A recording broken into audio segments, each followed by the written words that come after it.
Bonjour, je me prénomme Philippe. Je fais partie d'un petit groupe de chrétiens qui est plutôt une famille qu'un groupe de personnes. Oui, cette belle famille que Dieu s'est faite par Jésus-Christ. Je parle en termes de famille avec un grand F, car c'est une chose vivante et précieuse pour moi, et non d'une famille avec une notion humaine et religieuse. Nous vivons ensemble depuis plusieurs années et nous avons traversé des bons et des moins bons moments, et il se trouve que ce n'est pas par nos moyens humains ou nos qualités quelconques que nous sommes encore ensemble aujourd'hui, dans cette unité qui ne se trouve qu'en Jésus. Et comme le ferait une famille, nous partageons ensemble, lors de rencontres physiques ou par échange de mails, ce que nous découvrons de beau et de merveilleux en Jésus, notre Sauveur.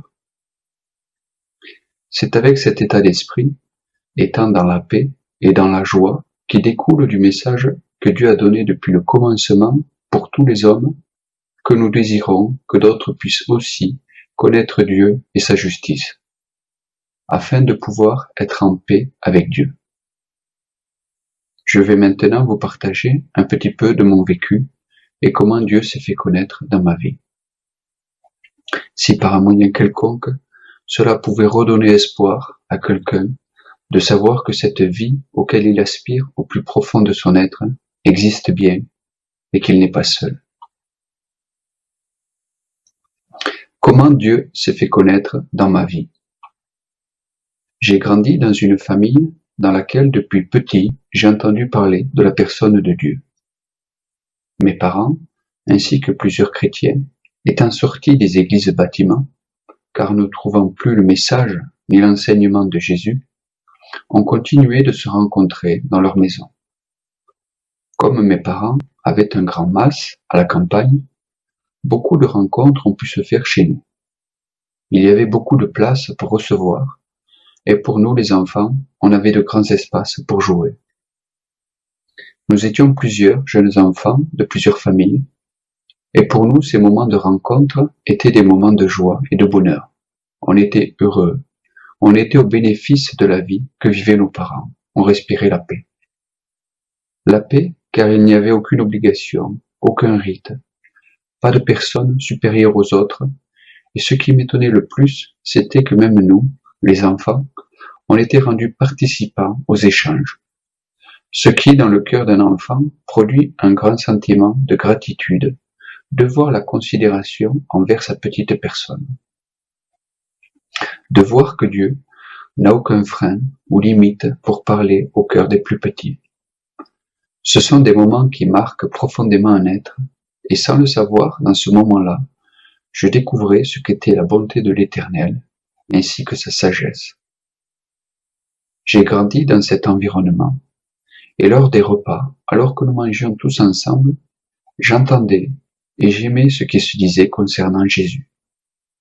Je ne comprenais pas tout, mais bien que j'avais les oreilles d'un enfant, des notions et des principes concernant la personne de Dieu s'établissaient en moi sans que je m'en rende vraiment compte.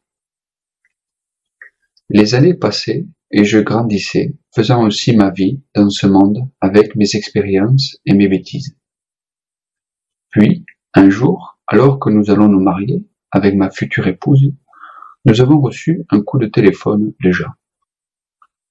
Je ne sais plus dire exactement ce qu'il nous a dit pendant ce moment, mais qu'étant devenu grand, maintenant, il serait bon de savoir quelle vie nous désirions pour la suite, ainsi que pour notre couple.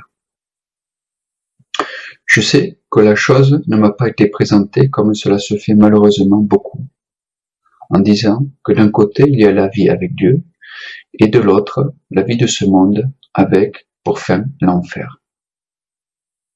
Car, avec une telle présentation des choses, cela influe forcément sur la réponse qu'un homme peut donner. Ce que je me rappelle, et qui m'a beaucoup marqué, c'est la présentation de deux voies, mais en tant que présentation, comme si deux voies bien distinctes se dessinaient à mes yeux, chose que je n'avais pas clairement auparavant. Cela a été donné en tant que proposition, pour être au fait, au clair. Car, pour pouvoir prendre position et qu'un choix pour la vie qui nous plaît puisse se faire, il faut deux voies distinctes.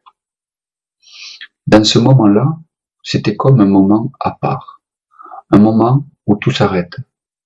Je n'avais plus affaire avec un homme, c'est comme si Dieu parlait à mon cœur et me disait: Philippe, quelle vie veux-tu? Une vie avec moi ou continuer ta vie seule? Choisis celle qu'il te plaît. C'est aussi une chose qui m'a beaucoup marqué. Choisis celle qui te plaît. C'est comme si Dieu voulait que je sois heureux. Choisis la vie que tu aimes. Ça m'a complètement désarçonné d'être placé dans une si grande liberté, avec pourtant un si grand enjeu. Même si j'ai été désarçonné, j'ai trouvé bien agréable de faire un choix par rapport à une vie qui me plaisait.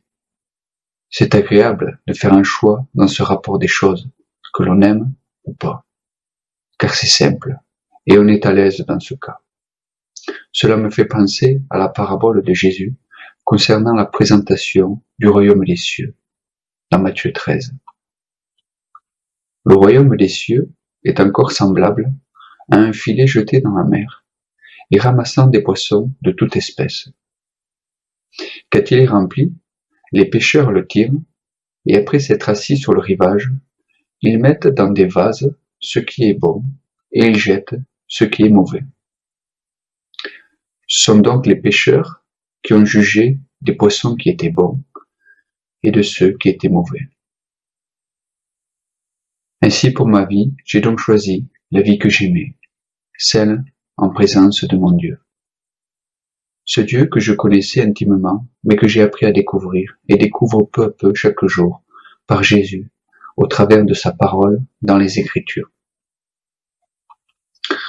Aujourd'hui, je suis adulte et je fais partie de ce petit groupe de chrétiens avec lequel j'ai grandi depuis que j'étais petit, ainsi que les frères et sœurs en Christ qui se sont ajoutés. On vit comme une famille et on échange naturellement entre nous sur les beautés que nous découvrons de Jésus. Et je me rappelle de l'envoi d'un mail qui m'a particulièrement touché, qu'avait écrit un jour Myriam. Il y apparaissait ce qui n'existait pas, même dans mes rêves les plus beaux. Il s'agit de cette proximité de vie avec Dieu, déjà sur la terre. Au fond de moi, je me résignais quelque part à devoir attendre le retour de Jésus pour enfin vivre une vie de communion et vivre dans la présence de Dieu plus pleinement. J'avais bien la notion que Dieu remplit tout l'univers, mais ce jour-là, au travers du mail de Myriam, j'ai découvert la présence de Dieu dans mon être intérieur. Je découvrais Dieu dans une proximité, une intimité que je ne connaissais pas avant. Car pour moi, j'avais affaire à un Dieu éloigné. D'un Dieu éloigné, il est passé à un Dieu tout près et surtout accessible. Dieu que je cherchais si loin était soudain là, tout près, tout proche. Quel cadeau inespéré. Je n'en revenais pas de cette nouvelle vue, comme si les innombrables kilomètres qui me séparaient d'avec Dieu avaient disparu. La notion d'un Père concernant Dieu devenait plus vivante et concrète à mes yeux. Car il est difficile de pouvoir se confier à un être qui nous semble lointain et inaccessible. C'est pourquoi Jésus a rendu accessible la proximité avec Dieu qui nous était inaccessible. Bien à vous tous, Philippe.